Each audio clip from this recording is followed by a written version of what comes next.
রানীতলায় বিএলওর আত্মহত্যার ঘটনায় আত্মহত্যার প্ররোচনা দেওয়ার অভিযোগ। মুর্শিদাবাদের রানীতলায় গ্রেপ্তার তৃণমূল কর্মী। ধৃত তৃণমূল কর্মীর নাম বুলেট খান। শনিবার রাত্রে ভগঙ্গোলা ২ নম্বর ব্লকের আখরিগঞ্জ গ্রাম পঞ্চায়েতের অন্তর্গত আলাইপুর গ্রামের বিএলও হামিমুল ইসলামের মৃতদেহ উদ্ধার হয় স্কুলের ভেতর থেকে। এই ঘটনায় তৃণমূল দাবি করে এসআইআরের কাজের চাপেই আত্মঘাতী হয়েছেন ওই শিক্ষক।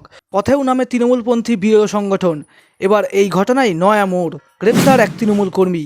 রবিবার রানীতলা থানায় আত্মঘাতী বিএলও স্ত্রী সীমা খাতুন বিবি লিখিত অভিযোগ দায়ের করেন।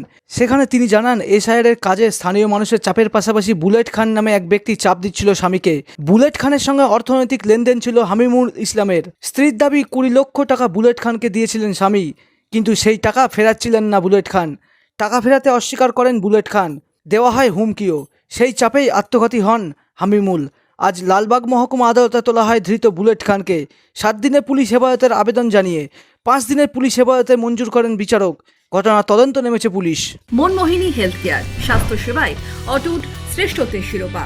জেলায় প্রথম robotic knee replacement, cardiology with cath lab, neurosurgery, specialized trauma unit থেকে স্পাইন ট্রেন, একগুচ্ছ পরিষেবায় নিয়োজিত। Manmohini health care, quality care with personal touch, Baharampur শিল্প তালুক।